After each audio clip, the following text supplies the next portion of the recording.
अब तक आपने आगे के पार्ट में देखा, ये संक्षेप में कुछ बता दूं।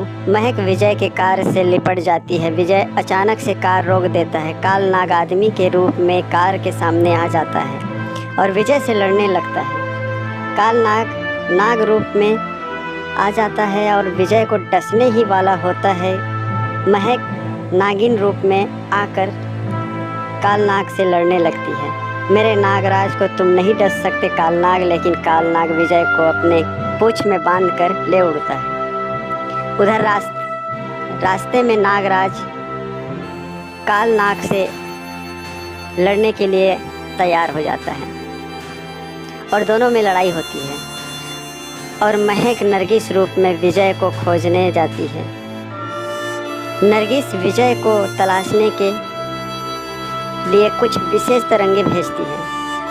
तरंगे किसी अनजान तरंगों से टकरा कर वापस आ जाती है। नरगिस सोच में पड़ जाती है, कहीं ये कालगुरु तो नहीं, और वो कालगुरु के पास चले जाती है। अब आगे। अचानक उनकी कार ट्रक से टकरा जाती है और विभा उछलकर पास की खाई में जा गिरती है। महक को इस घटना का पता लग जाता है तो वो फिर से नागिन रूप लेकर उनको बचाने के लिए निकल पड़ती है। लेकिन जब तक वो वहाँ पहुँचती है तब तक विजय के पिता मर चुके होते हैं। नहीं, ये क्या हो गया? आंटी जी कहाँ हैं? इधर उधर देख कर बोली। तभी वो आंखें बंद करके देखती है कि विभा बेहोश होकर नदी में पड़ी है और पानी के बहाव के साथ बहती जा रही है। महक पानी में कूद जाती है और विभा को अपनी पूंछ से बांधकर किनारे पर ले आती है। आंटी जी उठिए। आंखें खोलकर बोलती है, मैं कौन हूँ? तुम कौन हो? कहाँ हूँ मैं? तभी एक लड़की दौड़कर नरगिस के पास आती है। मुझे बचा लो, न जाने क्यों कुछ सांप मेरे पीछे पड़े हैं। मैं तो बस जंगल घूमने आई थी। नरगिस को भी लड़की के अंदर नाग के होने का आभास होता है। नरगिस लड़की को देखते हुए बोली, कौन हो तुम? यहाँ क्या कर रही हो? मेरा नाम निरूपा है। मैं घर से घूमने आई थी तो सांप मेरा पीछा करने लगे। और तब तक सारे सांप वहाँ आ जाते हैं और नरगिस को देखकर रुक जाते हैं। नरगिस कुछ समझ नहीं पाती, इसीलिए वो अपनी शक्ति से सांपों से बात करने लगती है। कौन हो तुम? क्यों पड़े हो इस लड़की के पीछे? कौन है ये लड़की? हे नाग देवी, हम तुम्हारी वजह से ही नाग बने हैं। नरगिस आंखें बंद करके देखती है कि कुछ लोग उसको छूने से सांप बन रहे हैं और फिर पास में खड़ी निरूपा के बारे में भी सब कुछ जान लेती है। हम तुम्हारी ही शक्ति हैं और तुम्हें ही समाना चाहते हैं। तुम कहाँ रहती हो? मैं पास ही गांव में अपने भाई और मम्मी पापा के पास रहती हूँ। निरूपा, तुम इस घायल औरत को अपने साथ ले जाओ। मुझे वैसे तो बहुत कुछ बताना है तुम्हें, पर अभी कुछ जरूरी काम है तो मैं बाद में आकर सब बताती हूँ तुमको। और नरगिस विभा को निरूपा के पास छोड़कर चली जाती है। चाची, मम्मी पापा नहीं आए? अभी तक तो बहुत रात हो गई है। महक की तरफ देखा और बोला, महक, तुम मुझे आज सच में परेशान लग रही हो। नहीं, ऐसा कुछ नहीं है। और गुस्से में चाचा चाची की तरफ देखती है। चाचा चाची अपने रूम में चले जाते हैं। क्या तुमने ही कुछ किया है क्या सुंदर? हाँ, उनका खेल खत्म आज। लेकिन विभा के घर न आने के कारण विजय बहुत परेशान था तो वो उनकी तलाश में रात में ही निकल पड़ता है। चाची, मैं देख कर आता हूँ। कहाँ रह गए दोनों? मैं भी साथ चलूं विजय? नहीं, तुम क्या करोगी? बहुत रात है, यहीं रहो। और अकेला ही चला जाता है। लेकिन महक फिर से नागिन बनकर विजय की कार से लिपट जाती है। विजय अचानक से कार रोक देता है। कौन हो तुम? मेरी ही कार मिली थी क्या मरने को? मरना तो तुझको पड़ेगा, तुझको। विजय को कार से खींचता हुआ बोला। विजय उसको धक्का देकर दूर गिरा देता है। लड़का उठकर फिर से विजय पर वार करता है। इस बार विजय उसकी गर्दन को पकड़कर गला घोटने ही वाला होता है, लेकिन वो पूरी ताकत लगाता है और विजय के हाथों से छूट जाता है और विजय को गिरा देता है। लड़का एक नाग बनने लगता है। ये देखकर विजय डर जाता है, लेकिन जैसे ही विजय को डसने वाला होता है, महक नागिन रूप में आकर उसे अपने दांतों के बीच पकड़ लेती है। काल नाग इतना आसान नहीं है नागेश को नरगिस से दूर करना। तुझे क्या लगा मैं तुझे पहचान नहीं पाई? काल नाग नागिन के दांतों के बीच से गायब हो जाता है और फिर दूर खड़ा होकर बोलता है, नागिन, तू पिछली बार इसलिए बच गई थी क्योंकि मुझे तुझको वश में करना आता नहीं था, लेकिन अब मुझ में वो शक्ति है जो तुझे मारने के लिए पर्याप्त है। और नागिन पर आंखों की शक्ति से वार करता है। नागिन वहाँ से हट जाती है। आंखों से निकलती हुई शक्ति पत्थर पर लगती है और वो टुकड़े टुकड़े हो जाता है। तू बहुत तीव्र गति से दौड़ती है, इसीलिए बच भी गई, लेकिन इस बार से बच पाना मुश्किल है नागिन, मुश्किल। और नागिन की तरफ विष फुंकार छोड़ता है। नागिन अपनी शक्ति से अपने चारों तरफ एक कवच बना लेती है, जिससे काल नाग की शक्ति भेद नहीं पाती। बच पाना तो तेरा भी मुश्किल है कालनाग। और कवच से होते हुए कालनाग के शरीर से पार निकल जाती है। कालनाग घायल होकर गिर जाता है। नागिन उठकर बोलती है, अब तुझे कोई नहीं बचा सकता। मेरे और नागेश के बीच में आने वाले को मरना ही होगा कालनाग। और एक विषैली हवा कालनाग पर छोड़ती है। कालनाग को लगने लगा था कि वो नागिन के वार से अब जिंदा नहीं बच पाएगा। सुन नागिन, मैं मर जाऊंगा, लेकिन मरते मरते तुझे ऐसी मौत देकर जाऊंगा कि तू हर पल मरती ही रहेगी। और विजय को अपनी पूंछ से बांधकर आसमान में उड़ता है और फिर गायब हो जाता है। नागिन उसका पीछा तो करती है, लेकिन जान नहीं पाती कि वो कहाँ चला गया। बादलों में खड़ी होकर, कहाँ गया कालनाग? मैं उसे देख क्यों नहीं पा रही हूँ? लगता है मेरी शक्ति कम हो गई है। कुछ भी हो, मुझे अपने नागेश को ढूंढना ही होगा। अकेले उस कालनाग के साथ नहीं छोड़ सकती। कालनाग विजय को पूंछ से बांधकर ले जा रहे होते हैं। तभी उनको नागराज मिल जाते हैं। रुक जा कालनाग, तू नरगिस की दिव्य दृष्टि से तो बच गया, लेकिन मुझसे नहीं बच पाएगा। नागराज, मुझे जाने दो। मैं व्यर्थ ही किसी पर प्रहार नहीं करना चाहता। मेरे रास्ते में रुकावट मत बनो। नागराज घायल कालनाग पर विष की फुंकार से वर्षा करते हैं। कालनाग अपनी शक्ति से नागराज के इस प्रहार को कम कर देते हैं। नागराज, मैंने कहा मुझे जाने दो। मेरा जन्म उस मणि को पाने के लिए हुआ है। मेरे और नागमणि के बीच में मत आओ। मेरे लिए अच्छा बुरा सोचना बंद कर और अपनी खुद की रक्षा कर। नागराज कालनाग को आग से जलाने के लिए उसके ऊपर आग छोड़ देते हैं। कालनाग अपनी शक्ति से पानी की वर्षा करते हैं, जिससे नागराज की आग वाली वर्षा कम हो जाती है। नागराज इस बार अपने वेग से कालनाग के फन से टकरा जाते हैं, जिससे कालनाग अपना शरीर त्याग कर जटा बन जाता है और विजय छूटकर पत्थर से टकरा जाता है। नरगिस विजय को ढूंढने के लिए कुछ विशेष तरंगे भेजती है। तरंगे किसी अनजानी तरंगों से टकराकर नरगिस के पास वापस आ जाती हैं। कौन है वो जिसकी तरंगे मुझसे मिल रही हैं? कहीं ये काल गुरु तो नहीं? हाँ, शायद ये काल गुरु ही हो। और तरंगों की तरफ आगे बढ़ती है। नरगिस वहाँ पहुँच जाती है और उसको दिखाई देता है कि कोई साधु तपस्या कर रहा है। आ जाओ नरगिस, आ जाओ। बड़े प्यार से बोलता है। नरगिस सोच में पड़ जाती है कि ये मुझे कैसे जानते हैं। हे तपस्वी, आप कौन हैं और मुझे कैसे जानते हैं? मेरा नाम काल भैरव है और काल गुरु मेरा ही शिष्य है। मैं तुम्हारी समस्त जीवन कथा जानता हूँ।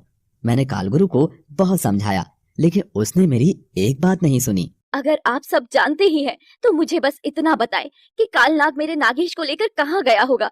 कालनाग का अंत हो चुका है। किसने मारा उसे और मेरी दिव्य दृष्टि उसको क्यों नहीं देख पाई? नरगिस, कालनाग में काल गुरु की ही शक्ति का वास था, इसीलिए उसकी वजह से तुम्हारी दिव्य दृष्टि कम हो गई थी और तुम उसको नहीं देख पा रही थी। मुझे मेरे नागेश के बारे में बताओ, वो कहाँ है?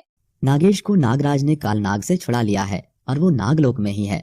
नरगिस वापस नागलोक की तरफ चल देती है और नागलोक में नागदेव के पास पहुंच जाती है। नागदेव, मेरा नागेश कहाँ है? नरगिस, तुम्हारा नागेश नागलोक में ही है, लेकिन नागराज और कालनाग के बीच युद्ध में नागेश पत्थर से टकरा गया, जिससे वो अपनी स्मरण शक्ति गवा चुका है। उदास होकर बोलती है, हे नागदेव, नागेश की स्मरण शक्ति वापस लाने के लिए अब मुझे क्या करना होगा? नागेश को उसके जीवन काल में बीते हुए पलों को वापस याद कराना होगा, तभी उसकी स्मरण शक्ति वापस आ सकती है। नरगिस विजय को लेकर निरूपा के पास पहुंच जाती है। निरूपा नरगिस को देखकर पहचान जाती है और उसके घर चलने के लिए बोलती है। निरूपा, तुमको मेरी वजह से कोई तकलीफ तो नहीं है? क्योंकि मैं हर बार तुम्हारे लिए परेशानी ही साथ लेकर आती हूँ। नहीं नहीं, ये क्या बोल रही हो तुम? मुझे तो लोगों की सहायता करने की आदत ही है और मेरे पिता तो वेद हैं, वो तो इनका इलाज कर देंगे। अच्छा, वैसे एक बात बताओ, रवीश कैसा है? सोचते हुए बोली, तुम रवीश को जानती हो, लेकिन कैसे? निरूपा, शायद तुमको याद होगा, बचपन में तुम और रवीश सोने के अंडे उठाकर अपने घर ले गए थे, जिसमें नाग नागिन निकले थे। मैं और रवीश घर से घूमने निकले थे क्योंकि मम्मी पापा दवाई की खोज में दूसरे गांव में चले गए थे और हम दोनों अकेले ही थे घर पर। नरगिस मुस्कुराकर बोलती है। और निरूपा? फिर हमें नागेश और वो लड़की नरगिस मिली, पर पता नहीं अचानक वो दोनों कहाँ चले गए। वो नरगिस और रजनी मैं ही हूँ निरूपा। लेकिन कैसे? काल गुरु की शक्ति से मैं नागिन रूप को नागेश की गोद में छोड़कर नागलोक की तरफ चली गई। नरगिस नागलोक की तरफ जा रही होती है। नागलोक पहुंचकर नागगुरु नागार्जुन से मिलती है। नरगिस हाथ जोड़कर नागगुरु को सब कुछ बताती है और फिर बोलती है, हे नागिन, मैं तुमको नागेश के पास नए रूप में भेज तो दूंगा, लेकिन तुम्हें बीती कोई भी घटना याद नहीं रहेगी। लेकिन नागदेव, फिर मेरा और नागेश का मिलन कैसे होगा? वो मुझे कैसे पहचानेगा? नरगिस, तुम अत्यंत शीघ्र युवावस्था को प्राप्त कर लोगी। उसके बाद नागेश तुम्हें खुद पहचान लेगा। तुम्हारी प्रेम की शक्ति को देखकर मैं तुम्हें ये वरदान देता हूँ। और फिर निरूपा, नागदेव की वरदान से मैं रजनी बनकर तुम सबके पास आई। तभी नागेश ने तुमको बोला था कि मैं तो तुमको देखते ही जान गया था कि तुम नरगिस हो। हाँ निरूपा, और जिस काल गुरु ने हमें अलग किया था उसी की वजह से आज फिर नागेश की स्मरण शक्ति खो गई है। लेकिन नागेश है कहाँ? विजय ही मेरा नागेश है और मैं अपनी शक्ति से उसकी स्मरण शक्ति को वापस नहीं ला सकती। नरगिस, मेरे माता पिता दोनों गांव में रहते हैं जो विजय की स्मरण शक्ति को वापस ला सकते हैं। मैं विजय को अपने साथ लेकर जाती हूँ। निरूपा विजय को अपने घर ले आती है, जहाँ विजय की माँ विभा और विजय का मिलन होता है, लेकिन दोनों एक दूसरे को पहचान नहीं पाते। निरूपा का पिता नंद प्रकाश और माँ सुगंधा निरूपा और विजय के पास आते हुए बोलते हैं, ये कौन है निरूपा? ये रवीश का दोस्त है जो अपनी याददाश्त खो चुका है, जिसे मैं इलाज के लिए अपने साथ ले आई। उधर काल गुरु काल नाग के मरने से क्रोधित हो जाता है। क्रोध में आकर वो एक नारियल फेंकता है, जिसका एक भीषण नेवला बन जाता है। काल गुरु नेवला की तरफ देखता है। नेवला काल गुरु को देखकर बोलता है, गुरुदेव, मैं तुम्हारी आंखों में देखकर जान गया कि मेरे जन्म का उद्देश्य क्या है। आहूजा, तुम नेवला जाति के सबसे शक्तिशाली और बुद्धिमान नेवले हो। मेरे कहने पर तुमने विशाल से विशाल नाग का वध किया है। गुरुदेव, ये सब आप ही की शक्ति है, जिससे मैं अब तक सभी नागों को परास्त कर पाया हूँ। मैं आपके इस उद्देश्य को भी पूर्ण करूंगा। मुझे आज्ञा दें गुरुदेव। काल गुरु अभिमंत्रित करके एक माला नेवले की तरफ फेंकता है, जो उसके गले में जाकर गिरती है। ये लो, ये तुम्हारी शक्ति को दुगनी बढ़ा देगी और जब तक तुम्हारे गले में रहेगी तब तक तुम्हारा वध असंभव होगा। अब अपने लक्ष्य की तरफ जाओ। जो आज्ञा गुरुदेव। निरूपा विजय और विभा को दवाई देकर सोने के लिए बोलती है। विजय और विभा कमरे में चले जाते हैं। आहूजा नंद प्रकाश के दरवाजे पर प्रकट होता है और सोचता है कि पहले मैं किसका वध करूं, नाग का या नागिन का। मुझे नाग का वध करना चाहिए, जिसके वियोग में नागिन खुद ही मर जाएगी। लेकिन ये कार्य बहुत चालाकी से करना होगा। और वहाँ से चला जाता है। नरगिस को कुछ अनहोनी होने का आभास होता है, जिससे वो नागेश के पास आने के लिए उठ जाती है। लेकिन जैसे ही दरवाजे पर पहुँचती है तो वो देखती है किसी ने दरवाजा बाहर से बंद किया है। नरगिस नागिन रूप बनाकर खिड़की से बाहर निकलने की कोशिश करती है, लेकिन जैसे ही बाहर देखती है नेवले ने उसके कमरे को घेरा हुआ है। आहूजा नागिन के फन पर अपनी शक्ति छोड़ता है, जिससे नागिन मूर्छित होकर कमरे में जा गिरती है। आहूजा विजय के पास पहुंचता है। तुझे मारने के लिए मुझे वो रूप भी धारण करना पड़ेगा, जिससे मुझे सबसे ज्यादा नफरत है।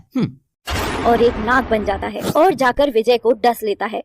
विजय की माँ सांप को काटते हुए देख लेती है, जिससे उसकी चीख निकल जाती है और उसे वो सब याद आता है जब विजय को झाड़ी वाले सांप ने काटा था और महक ने उसे बचा लिया था। विभा बहुत तेज चिल्लाती है, बेटा! क्या हुआ आंटी जी? कोई बचाओ मेरे बेटे को, सांप ने काटा है उसे। कहाँ गया सांप? तब तक निरूपा के पिता भी वहाँ आ जाते हैं। क्या हुआ बेटा, क्यों चिल्ला रहे हो? पिताजी, विजय को सांप ने काट लिया है। निरूपा का पिता विजय को जड़ी बूटी लगाता है, जिससे उसका जहर धीरे धीरे कम हो जाता है। बेटा, मैंने विजय को औषधि दे दी है, इसे आराम की जरूरत है। जब इसे होश आ जाए एक बार मुझे बता देना, मैं एक बार और इसकी स्थिति देख लूंगा। ठीक है पिताजी। इस घटना से विभा की याददाश्त वापस आ जाती है। विजय को होश आ जाता है।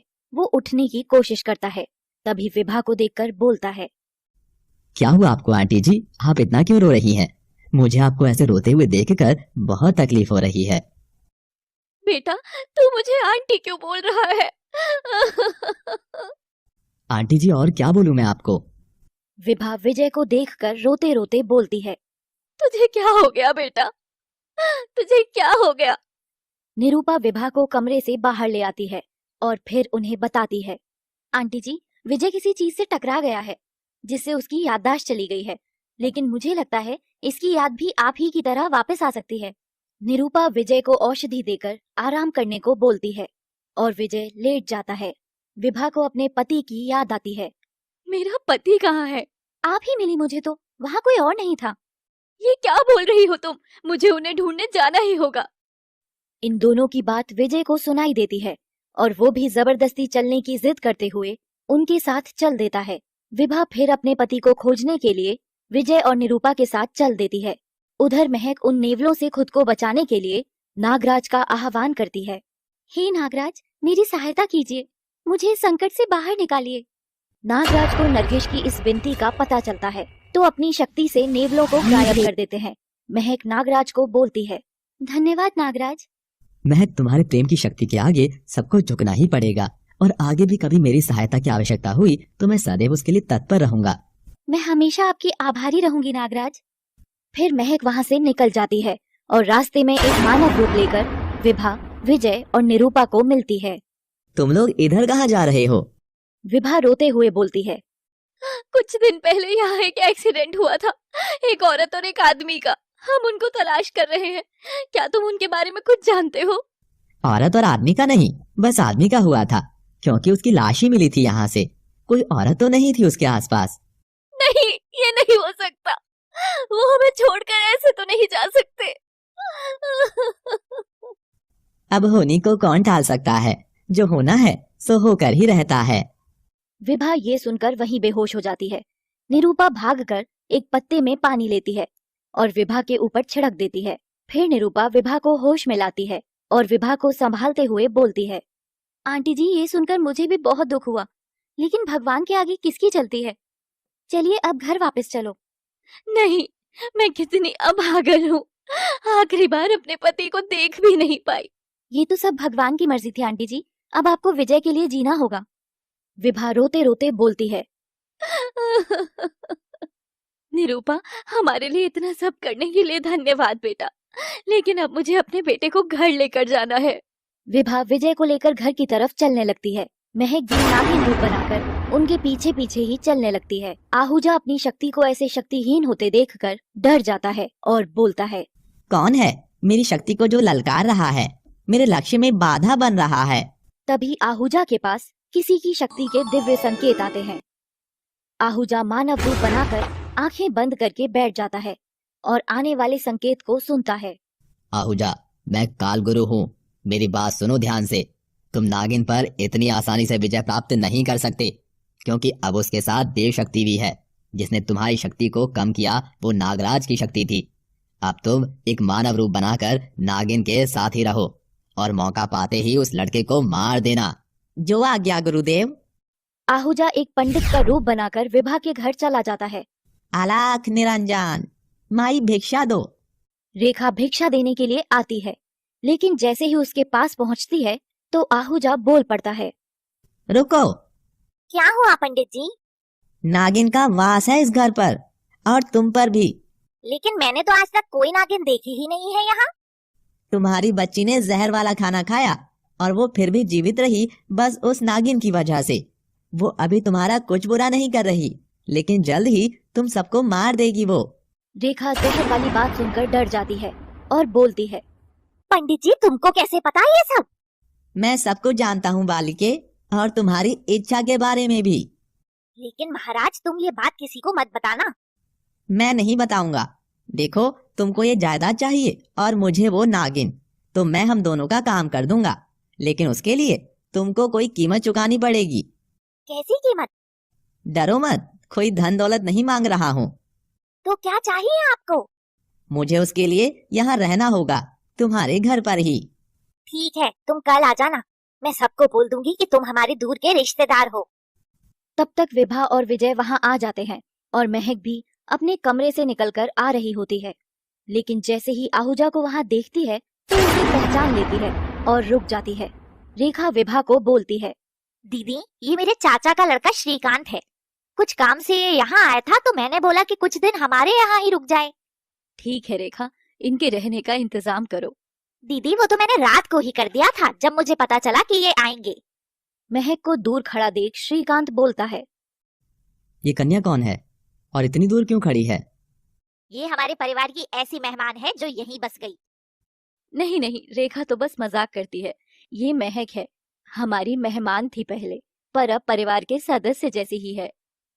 विभा महक को देखकर बोलती है, बेटा महक, यहाँ आओ और श्रीकांत को नमस्ते करो। महक भी हिचकिचाते आ जाती है और घूर कर देखते हुए श्रीकांत को बोलती है, नमस्ते भैया। श्रीकांत भी मुस्कुराते हुए बोलता है, नमस्ते महक। जब कोई श्रीकांत के आसपास नहीं होता तो महक उसके पास जाती है और बोलती है, यहाँ आने का क्या मकसद है अब तुम्हारा? क्यों आए यहाँ? अगर मेरे परिवार या मेरे विजय को कुछ भी हुआ तो मैं तुझे जिंदा नहीं छोड़ूंगी। श्रीकांत हंसते हुए बोलता है, तू मेरा कुछ नहीं कर सकती नागिन। तू और तेरे जैसे रंगने वाले ये और सांप, हम जैसे शक्तिशाली नेवले के सामने कुछ नहीं है। शायद तू भूल गई है, तेरी शक्ति कम है मुझसे। शक्ति कम है तो क्या, मैं सच्ची हूँ और मेरा प्रेम सच्चा है। तो अगर इस बार तू मेरे विजय को कुछ भी करेगा तो मरेगा तू। इतना बोलकर नागिन चली जाती है और नागराज की पूजा करती है। कुछ समय बाद नागराज प्रकट होते हैं और बोलते हैं, मैं सब जानता हूँ नागिन, क्यों तुमने मेरा आवाहन दोबारा किया। नेवले की शक्ति तुमसे ज्यादा है, पर अगर तुम मेरी स्थापना विजय के कमरे में कर दो तो ना तो नेवला विजय को कुछ कर सकता है और ना ही उसके करीब आ सकता है। ठीक है नागराज, मैं आपकी मूर्ति की स्थापना कर दूंगी। अगले दिन महक नागराज की मूर्ति की स्थापना के लिए विभा को बोलती है, आंटी जी, आज तक नागदेव ने विजय की रक्षा की है। मैंने सुना था अगर नागराज की मूर्ति की स्थापना किसी के कमरे में हो जाए तो उस इंसान का कोई कुछ नहीं कर सकता। ठीक है बेटा, वैसे मैं ये सब नहीं मानती, परंतु अपने बेटे की रक्षा के लिए मैं कुछ भी करूंगी। उसी रात रेखा सो रही होती है। अचानक उसकी आंखें खुल जाती हैं, तो वो देखती है कि उसके कमरे की दीवार पर बहुत सारे सांप चल रहे थे। रेखा ये सब देखकर बहुत डर जाती है और भागकर श्रीकांत के कमरे में जाती है और डरते डरते बोलती है, उठिए गुरुदेव और मेरी रक्षा कीजिए। श्रीकांत की आंखें खुल जाती हैं। वो उठकर बोलता है, क्या हुआ तुम्हें? इतनी रात में मुझे नींद से उठाने का उद्देश्य? मेरे कमरे में बहुत सारे सांप हैं। गुरुदेव, आप सही बोल रहे थे, इस घर में सच में किसी नागिन का साया है। ये सब तुम्हारे साथ उस नागिन ने ही किया है। अगर तुम चाहती हो वो नागिन की शक्ति कम हो जाए और वो तुम्हारे परिवार को कुछ ना करे, तो कल विभा जो विजय के कमरे में पूजा करेगी उसको कैसे भी करके रोकना होगा तुमको। ठीक है गुरुदेव। अगले दिन रेखा पहले विभा से बात करने की कोशिश करती है। दीदी, आप ये सब क्यों कर रही हैं? कितनी बार सांप ने विजय को डसा है, फिर भी आप ये सब कर रही हैं? इससे हमारे विजय पर संकट आ सकता है। इतना सुनते ही महक वहाँ आ जाती है और बोलती है, पर आंटी जी, सांपों ने तो विजय की बहुत बार रक्षा की है। जब उन लड़कों ने मारा तब भी सांप कभी भी विजय को नुकसान नहीं पहुंचा सकते। तुम सही बोल रही हो महक, और आज तक हर बार नाग ने ही हमारी रक्षा की है। मैं जरूर करूंगी ये पूजा।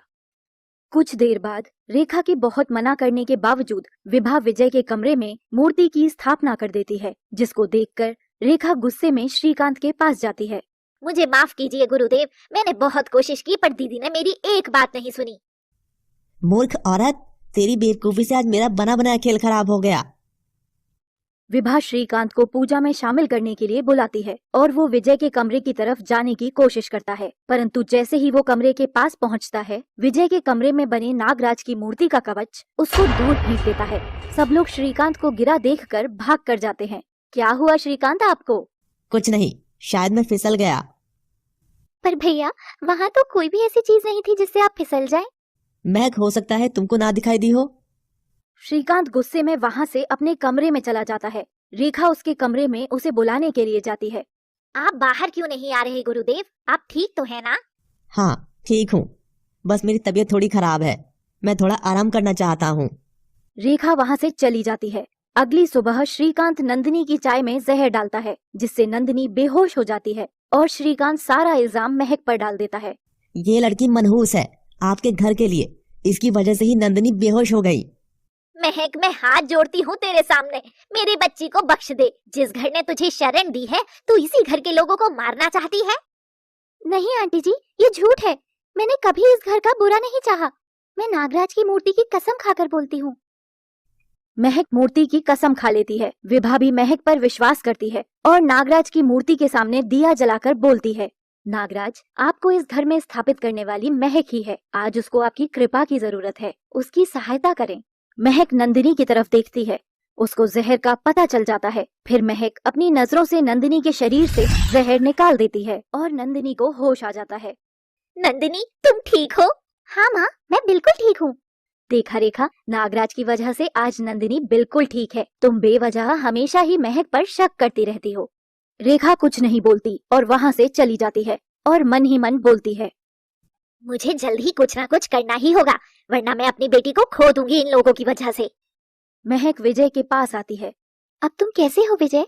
मैं तो ठीक हूँ, तुम बताओ तुम कैसे परेशान हो? नहीं नहीं, ऐसा कुछ नहीं है। वैसे महक, मेरा बहुत मन है कि मैं कहीं बाहर घूमने जाऊं। महक डर कर बोलती है, नहीं विजय, अभी तुमको आराम की जरूरत है। अभी तुम कुछ दिन इसी कमरे में रहो। तुम भी सबकी तरह ऐसे मत बोलो। मैं बहुत अकेला महसूस करता हूँ और ऊब जाता हूँ इस कमरे में। महक हंसने लगती है। तुम क्यों हंस रही हो महक? विजय, तुम्हें पता है, जब तुम ऐसे रोनी सी शक्ल बनाते हो तो बहुत प्यारे लगते हो। अच्छा जी, मुझे नहीं पता था कोई मुझे इतने गौर से देखता है। महक शर्माती हुई वहाँ से चली जाती है। अगली सुबह महक मंदिर जाने की तैयारी करती है और विभा को बोलती है, आंटी जी, मैं मंदिर जा रही हूँ, थोड़ी देर में आती हूँ। आपको कुछ बाजार से मंगाना तो नहीं है? नहीं बेटा, बस तुम आराम से आ जाना और जल्दी आना। ठीक है आंटी जी। महक घर से चल देती है। श्रीकांत महक को बाहर जाते देख लेता है और उसके पीछे पीछे चल देता है।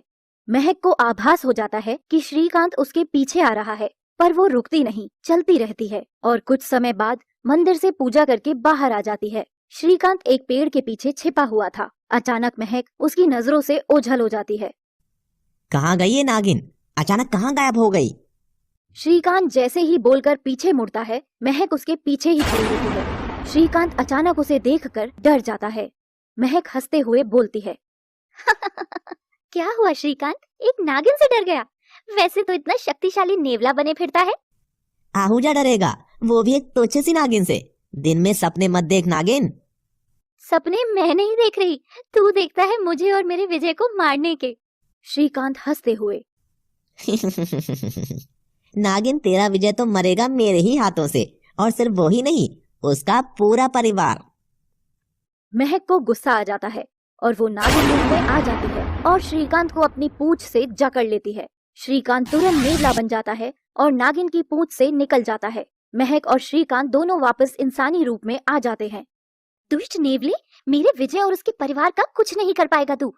जब तक मैं जिंदा हूँ किसी को कुछ नहीं होगा। नागिन, तू देखती रह जाएगी और तेरी ही आंखों के सामने ही सबको मारूंगा मैं। जिस प्रेम की शक्ति पर इतना घमंड करती है तू, तेरे नाक के मारते ही तेरा घमंड और तू दोनों मेरे पैरों में गिरे मिलोगे। ऐसा कभी नहीं होगा आहूजा। रेखा महक और श्रीकांत का पीछा करते हुए वहां आ गई थी और दोनों की सारी बातें सुन लेती है और दोनों के असली रूप को भी देख लेती है और डर जाती है। फिर रेखा डरते हुए घर की तरफ चल देती है। महक रेखा को देख लेती है। रेखा घर पहुंचकर अपने कमरे में चुपचाप बैठ जाती है। विभा बहुत कोशिश करती है रेखा से बात करने की, पर रेखा कुछ नहीं बोलती। तभी महक घर आ जाती है। महक बेटा, पता नहीं आज रेखा को क्या हुआ है। आज से पहले कभी मैंने उसको इतना डरे हुए नहीं देखा। कुछ नहीं हुआ होगा आंटी जी, बस वो थक गई होंगी। वैसे भी नंदिनी के साथ जो हुआ उसको लेकर शायद वो डर भी गई हो। हाँ, शायद वो नंदिनी को लेकर ही चिंता कर रही होगी। श्रीकांत भी वापस घर आ जाता है और रेखा के पास जाता है। मैं जानता हूँ रेखा, तुमने आज मेरा और महक का असली रूप देख लिया है, परंतु मैं तुम्हारे परिवार को नुकसान नहीं पहुँचाने वाला। पर वो नागिन बार बार तुम्हारी बेटी को मारना चाहती है।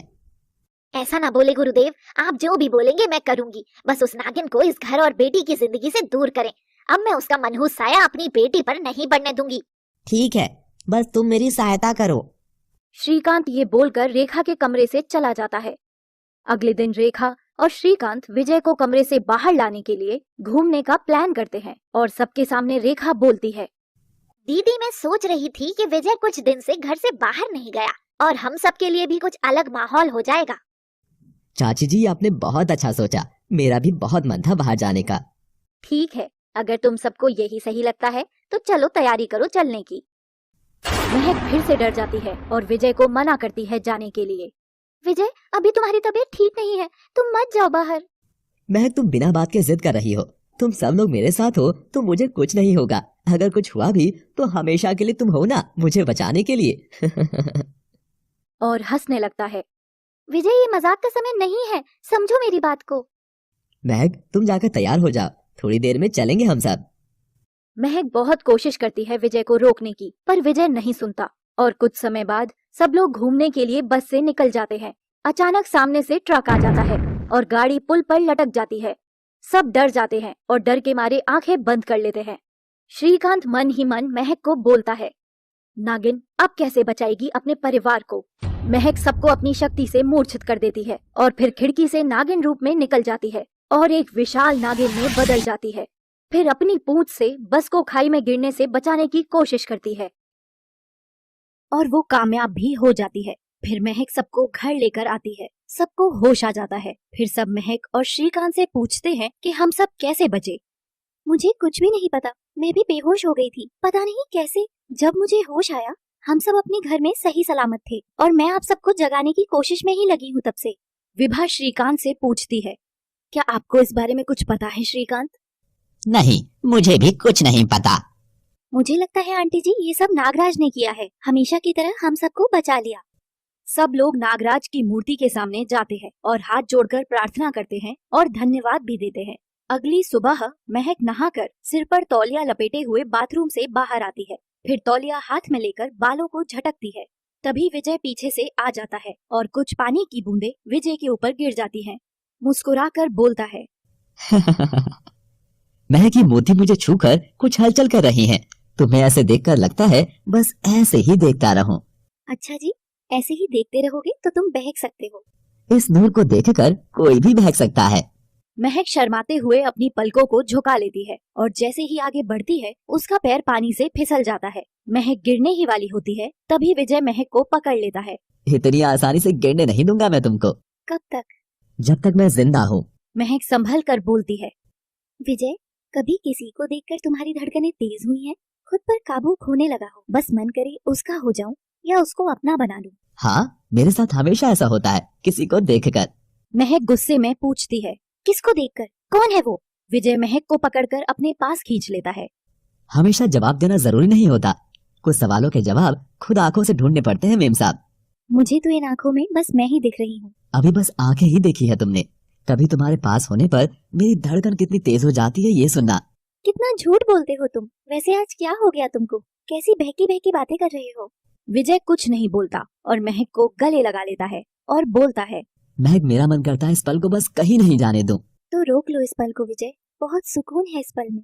इतने में महक की आंखों से आंसू निकल जाते हैं। महक, तुम्हारी ये नम आंखें मुझसे बहुत सवाल करती हैं। इन सवालों के जवाब भी इन आंखों में ही है। विजय महक की आंखों में देखता है। इतनी गहराई, इतना सुकून है आज इन आंखों में। महक की आंखें हैं या जन्नत, मुझे बस मैं ही नजर आता हूँ इसमें, और मुझे मेरा जहाँ नजर आता है इसमें। महक विजय को फिर से गले लगा लेती है और बोलती है, विजय, मेरा जहाँ मेरी दुनिया सब तुम ही हो। तुमसे शुरू होकर मैं तुम पर ही खत्म हो जाती हूँ। महक, मुझे नहीं पता कैसे, पर कुछ ही दिनों में तुमने जो मेरे लिए और मेरे परिवार के लिए किया, मैं खुद को रोक नहीं पाया तुम्हारा होने से। अब कुछ भी करना चाहता हूँ सिर्फ तुम्हारे लिए। विजय, ये कुछ दिनों का नहीं, जन्मों का प्यार है। महक विजय को छोड़ती हुई बोलती है, आज ही सारा प्यार दिखाना है विजय? कोई आ जाएगा। लेकिन मुझे बहुत कुछ कहना है तुमसे, बहुत कुछ सुनना है, सुनाना है। तुम तो ऐसे बोल रहे हो जैसे बहुत सालों की शिकायत करनी हो मुझसे। हाँ, कुछ ऐसा ही समझ लो। रात को मैं तुम्हारा इंतजार करूंगा महक, मंदिर के पास। महक मुस्कुराते हुए बोलती है, अगर मैं नहीं आई तो? ऐसा हो ही नहीं सकता, तुम्हारी आंखों में प्रेम है मेरे लिए, तुम मुझसे मिलने जरूर आओगी, विश्वास है मुझे मैडम। तभी वहाँ किसी के आने की आहट सुनाई देती है। महक दीदी, जरा इधर आना। महक नंदिनी के पास जाती है और बोलती है, क्या बात है नंदिनी, बहुत खुश नजर आ रही हो आज तुम। हाँ जी, आज मेरा रिजल्ट आया है और मैं बहुत अच्छे अंकों से पास हुई हूँ। ये तो अच्छी बात है, ऐसे ही मन लगाकर पढ़ाई करो। दीदी, पता नहीं मम्मी क्यों हमेशा मुझे आपसे दूर रहने के लिए बोलती रहती है। आप बहुत अच्छी हो, फिर भी हम सबको अच्छे लगे ये जरूरी तो नहीं है नंदिनी। वैसे क्या बोला चाची जी ने तुमको? मम्मी बोली कि मैं आपसे दूर रहा करूं। आप अच्छी नहीं है, मुझे नुकसान पहुंचा सकती हैं। मैं अच्छी नहीं हूँ, लेकिन क्यों? अब ये तो मम्मी जानती होंगी या उनका वो रिश्तेदार। रिश्तेदार, वो श्रीकांत? हाँ वही, और कौन होगा? क्यों, उसने भी तुमको कुछ बोला क्या? हाँ, वो बोल रहे थे जब तक महक इस घर में है उनका कोई भी काम सही से नहीं होगा। और दीदी, मैंने तो ये भी सुना कि वो तुमको यहाँ से निकालने के लिए कोई तरकीब निकालेंगे। कैसी तरकीब? ये तो मैं नहीं जानती, पर तुम कहीं जाना मत दीदी। ठीक है मेरी गुड़िया, मैं हमेशा तुम्हारे साथ रहूंगी। तभी रेखा की चिल्लाने की आवाज आती है, कोई तो मदद करो मेरी, विभा दीदी को सांप ने काट लिया है। महक अपनी आंखें बंद करती है और अपनी दिव्य दृष्टि से देखती है कि आहूजा ने सांप बनकर विभा को डस लिया है। ये सुनकर विजय दौड़कर विभा के पास जाता है और पूछता है, अरे कहाँ गया वो सांप? रेखा एक तरफ इशारा करती है और बोलती है, उधर की तरफ। हे भगवान, अब क्या होगा? कोई डॉक्टर को लेकर आओ। तब तक महक भी नंदिनी के साथ वहाँ पर पहुँच जाती है। विजय, इनको उठाकर नागराज की मूर्ति के सामने ले चलो, वही इनको ठीक कर देंगे। महक तब तक अपनी शक्ति से घर के आंगन में एक सांप प्रकट करती है जो सपेरा बन जाता है। सुंदर बीन की आवाज सुनकर बाहर आता है और बोलता है, महाराज आप सही समय पर आए हैं। मेरी भाभी को अभी एक सांप ने डस लिया है। कृपया हमारी सहायता करें महाराज। देखिए हम आपके घर में नहीं आ सकते, परंतु जिसको सांप ने काटा है आप उसको बाहर आंगन में उठाकर ले आओ। विजय और सुंदर विभा को आंगन में लेकर आ जाते हैं। सपेरा जानता था कि अगर वो बीन बजाएगा तो महक को तकलीफ होगी और वो अपना आपा खो देगी। नागिन रूप में भी आ सकती है, इसलिए वो महक को बोलता है, लड़की तुम पास वाले मंदिर से कुछ भांग के पत्ते ले आओ, तब तक मैं इनका इलाज करता हूँ। महक मंदिर की तरफ चली जाती है। आहूजा मानव रूप लेने ही वाला होता है कि सपेरा बीन की धुन बजाना शुरू कर देता है। उसकी शक्ति की वजह से आहूजा मानव रूप नहीं ले पाता और सांप रूप में ही झाड़ी में जाकर छुप जाता है। ये क्या हो रहा है? मैं मानव रूप क्यों नहीं ले पा रहा हूँ? अगर ऐसे ही सांप बना रहा तो बीन की धुन सुनाकर ये सपेरा मुझे जहर वापस पिलवा सकता है। सपेरा बीन बजाता है। आहूजा खुद को रोकने की बहुत कोशिश करता है, लेकिन बीन की धुन से वो अपने ऊपर काबू खो देता है और उसको झाड़ी से बाहर आना ही पड़ता है। विजय आहूजा को सांप रूप में देखकर, क्या ये वही सांप है जिसने माँ को डसा था? हाँ मुझे यही लगता है। सांप मजबूर होकर धीरे धीरे विभा के पास जाता है और जहर को वापस चूस लेता है और फिर वापस चला जाता है। अब मैं चलता हूँ। जब वो लड़की आए पत्ते लेकर उसको पीस कर जिस जगह सांप ने काटा था वहाँ लगा देना। सपेरा चला जाता है। फिर कुछ समय बाद विभा को धीरे धीरे होश आने लगता है और महक भी मंदिर से बाहर आ जाती है। विजय लो मैं भांग के पत्ते ले आई। ठीक है, इसको पीस लेना और माँ को लगा देना। इतने में विभा को सही से होश आ जाता है। आप ठीक हो ना माँ? वो सांप कहाँ से अचानक आ गया? पता नहीं मुझे कुछ भी, अचानक से वो सांप घर में आ गया और मुझे डस लिया। कोई बात नहीं माँ, अब आप ठीक हो। वो तो भला हो सपेरे का कि वो सही समय पर आ गया। कौन सपेरा? ताई जी आपके बेहोश होने के बाद एक सपेरा आया था, उसने ही आपकी जान बचाई। ये सब सिर्फ नागराज की कृपा है। ये नागराज की कृपा नहीं है, जब से ये मूर्ति इस घर में आई है तब से ये सब हो रहा है। जहर वापस चूसने पर आहूजा की हालत खराब हो गई थी। वो मानव रूप में आकर जंगल में ही तड़प रहा था। रक्षा करो गुरुदेव। महक नाग रूप बनाकर आहूजा के पास जाती है और बोलती है, देखा आहूजा, गलत करने का नतीजा। जो दूसरों के लिए बुरा करता है उसके साथ बुरा होता है। नागिन तू ज्यादा खुश मत हो, अभी तू मेरी शक्तियों से परिचित नहीं है। मैं इतनी जल्दी हार नहीं मानूंगा। महक वहाँ से चली जाती है और आहूजा का विलाप काल गुरु तक पहुँच जाता है और काल गुरु सब घटना जान जाते हैं। फिर काल गुरु मंत्रों के जहर के प्रभाव को खत्म कर देते हैं। मेरी रक्षा के लिए धन्यवाद गुरुदेव। आहूजा मन में सोचता है, अब कोई नई चाल सोचनी पड़ेगी। नागिन इस बार तेरा और तेरे नाग का बच पाना बहुत मुश्किल होगा। विजय महक का मंदिर में इंतजार करता है और महक कुछ समय बाद मंदिर में पहुंच जाती है। कहाँ रह गई थी तुम महक? कब से इंतजार कर रहा था तुम्हारा। मैं घर से निकल ही रही थी कि अचानक कुछ काम आ गया, तो बस उसे करने में समय लग गया। देर से आई हूँ, परंतु आई तो हूँ विजय। और हंसने लगती है। अच्छा, अगर इंतजार करते करते मेरी जान चली जाती तो? महक विजय को गले लगा लेती है। कैसी बातें कर रहे हो तुम? ऐसा कभी नहीं होगा। मेरे होते हुए तुम्हें कुछ नहीं होगा। इतनी सी बात पर इतना डर गई? तुम्हारे लिए ये इतनी सी बात है, परंतु मेरे लिए बहुत बड़ी बात है। तुम्हारे बिना तो मैं अपनी जिंदगी का एक पल भी नहीं सोच सकती। इतनी जल्दी इतना प्यार कैसे हो गया महक? ये कुछ पलों का प्यार नहीं है विजय, जन्मों का प्यार है। मैं हर जन्म में सिर्फ तुम्हारी होना चाहती हूँ, तुम्हें अपना बनाना चाहती हूँ। वैसे महक तुम बहुत प्यारी बातें करती हो। मैं सिर्फ तुमसे प्यार करती हूँ, बातें तो दिल खुद ही बोल देता है। और क्या क्या बोलता है तुम्हारा दिल महक? मेरा दिल बोलता है हंसते हुए दोबारा ये ही बोलती है, मेरा दिल बोलता है कि विजय पागल है। हाँ, विजय पागल है महक के प्यार में। अच्छा जी, वैसे बहुत देर हो गई है, अब हमें घर चलना चाहिए। ठीक है, पर तुम जाओ, मुझे कुछ काम है अपने दोस्तों से, तो थोड़ी देर में आता हूँ मैं। तुम आराम से जाना। महक घर की तरफ चल देती है और कुछ समय बाद उसको एक आवाज सुनाई देती है जो बोलती है, ओहो, अब बात इतनी आगे बढ़ चुकी है कि अब अकेले में मुलाकात भी होने लगी। महक पीछे मुड़कर देखती है। आहूजा तुझे कोई जरूरत नहीं है मेरा पीछा करने की। जरूरत है नागिन, जरूरत है। आखिर हम दुश्मन हैं, दुश्मनी में एक दूसरे के बारे में पता होना चाहिए। और हंसने लगता है। तेरा पीछा करना बहुत महंगा पड़ सकता है तुझे, तेरी जान से भी हाथ धोना पड़ सकता है। किसको किसकी जान से हाथ धोना पड़ेगा ये तो वक्त बताएगा। इतना जरूर है नागिन कि मैं तुझे मौत नहीं दूंगा, पर तू तड़पती रहेगी जिंदगी भर अपने नाग के वियोग में। मौत से भी बदतर जिंदगी होगी तेरी। गुस्से में, अगर तूने विजय को आंख उठाकर भी देखा तो मैं तेरी आंखें नोच लूंगी। मैं क्यों देखूंगा उसको आंख उठाकर? वो तुच्छ से नाग के लिए मैं अपना समय क्यों बर्बाद करूं? परंतु वो किसी को देखेगा और तुझे हमेशा के लिए भूल जाएगा। तू देखती जा नागिन, क्या करता हूँ मैं। महक चलने की कोशिश करती है पर आहूजा आगे खड़ा हो जाता है। फिर महक गुस्से से बोलती है, हट जा मेरे रास्ते से दुष्ट। आहूजा हट जाता है और हंसते हुए बोलता है, जा नागिन, जल्दी जा, बचा ले अपने नाग को। महक जल्दी से घर पहुंच जाती है और कुछ समय बाद विजय भी घर आ जाता है। फिर सब अपने कमरों में सोने चले जाते हैं। रात में विजय को एक सपना दिखाई देता है। विजय एक नाग बन गया है और जमीन पर रेंग रहा है।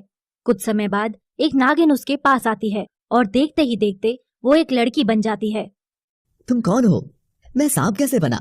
ये सब क्या हो रहा है? तुम एक इच्छाधारी नाग ही हो नागेश, बस अपनी शक्तियों को भूल चुके हो। अगर तुम कोशिश करोगे तो तुम्हें सब याद आ जाएगा। विजय खुद का रूप बदलने की कोशिश करता है और वो नागेश के रूप में आ जाता है। नागेश रूप में आते ही विजय की डर के मारे आंखें खुल जाती हैं। विजय उठकर बोलता है, ये कैसा सपना था? मैं नाग हूँ? अरे नहीं नहीं, ये सिर्फ एक सपना था। और विजय दोबारा सो जाता है। अगली सुबह महक बैठी होती है। विजय भी उसके पास आकर बैठ जाता है और बोलता है, कैसी हो महक? मैं तो ठीक हूँ जनाब, तुम बताओ। क्या बताऊं महक, रात एक अजीब सा सपना देखा मैंने। अजीब कैसे? ऐसा क्या देख लिया? मैंने देखा मैं एक इच्छाधारी नाग हूँ और मेरे सामने एक इच्छाधारी नागिन भी थी। सोच में पड़ जाती है और फिर बोलती है, क्या सच में विजय, तुमको ऐसा कुछ सपना आया? क्यों, तुम्हें क्या लगता है मैं तुमसे झूठ बोल रहा हूँ? वैसे क्या नाम बोली थी वो लड़की? हाँ याद आया, नागेश। वो बोली यही मेरा असली नाम है और नाग रूप ही मेरा असली अस्तित्व है। महक को कुछ समझ नहीं आ रहा था कि ये सब विजय के साथ क्या हो रहा है, तो वो अकेले में जाकर कुछ दिव्य तरंगे नागराज के पास भेजती है और उनसे ही नागराज से बात करती है। नागराज, मुझे कुछ समझ में नहीं आ रहा कि आखिर विजय के साथ ये सब क्या हो रहा है। उसको अचानक पिछले जन्म की बातें क्यों याद आ रही हैं? नरगिस, अब तुम्हारे और नागेश के मिलन की घड़ी समीप है। इसी कारण विजय को नागेश और नरगिस के बारे में सब पता चलना आरंभ हो चुका है। कुछ ही समय में उसको तुम्हारे नागिन होने का भी पता चल जाएगा। नागराज, विजय को मेरे नागिन होने का पता चलने के बाद भी क्या वो मुझे ऐसे ही प्रेम करेगा? प्रेम बंधन एक अटूट बंधन है नरगिस, इसे कोई तोड़ नहीं सकता, नागेश स्वयं भी नहीं। वैसे नरगिस, मैं सदैव भी तुम्हारे साथ हूँ, पर तुम्हें अब और ज्यादा सतर्क रहना होगा। आहूजा कोई नई योजना बना रहा है। जो आज्ञा नागराज। महक इतना बोलकर चली जाती। दूसरी तरफ विजय अकेले ही ऐसे बैठे मुस्कुरा रहा था। विभा ये सब देख लेती है। बेटा विजय, क्या सोच रहे हो? आजकल तुम्हारे चेहरे पर एक अलग ही चमक है। कुछ नहीं माँ, बस ऐसे ही। वैसे माँ, महक कैसी लगती है आपको? महक, वो तो एक बहुत अच्छी लड़की है, बहुत सुंदर और गुणी भी है।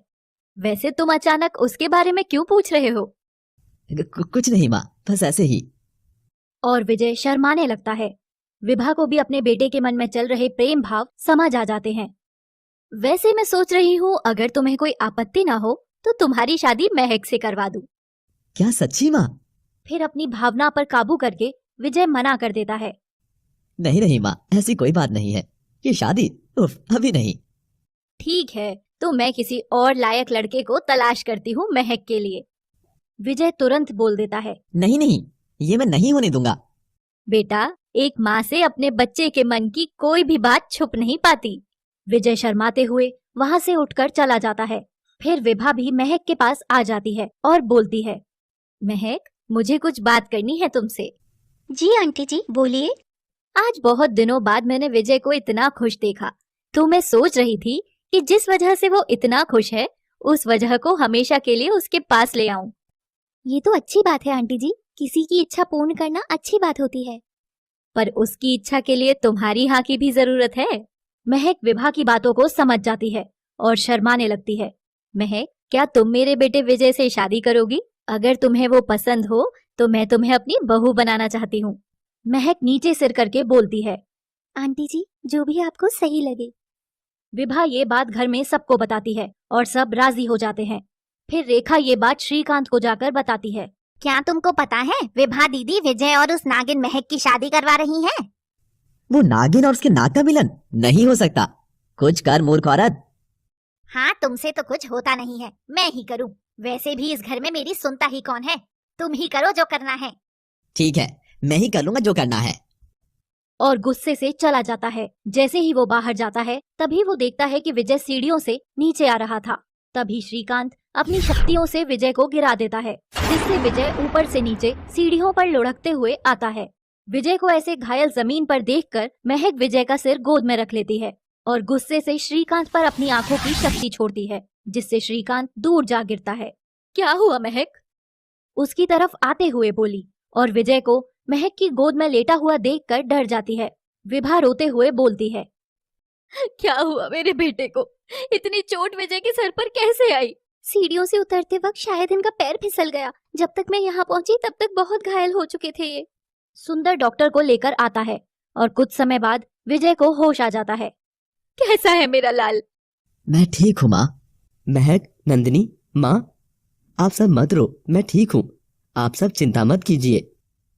सीढ़ियों से टकराने से विजय की याददाश्त वापस आ गई थी। नागिन, तूने पूरे घर को अपने वश में कर लिया है, लेकिन मैं तेरे और तेरे नाग का मिलन कभी नहीं होने दूंगा। आहूजा, क्यों अपने प्राण गंवाना चाहता है तू? मेरे और विजय के बीच में जो कोई भी आएगा उसे अपना जीवन त्यागना पड़ेगा। तू देखती जा नागिन, जिस विवाह को तूने अपनी ढाल बनाया है वही तेरी शादी विजय से नहीं होने देगी। पागल नीवले, तू अभी प्रेम शक्ति से वंचित है। अगर प्रेम शक्ति को जानना चाहता है तो अपने गुरु से पूछ, क्यों वो हमेशा मेरी प्रेम शक्ति से हार जाता है। ऐसी गलती तू मत कर। अपने गुरुदेव का ही तो बदला लेने आया हूँ मैं नागिन। अरे श्रीकांत, महक, तुम दोनों क्या बातें कर रहे हो? जी आंटी जी, कुछ खास नहीं। श्रीकांत महक की तरफ देखता हुआ बोलता है। कुछ नहीं, बस महक को शादी की बधाइयां दे रहा था।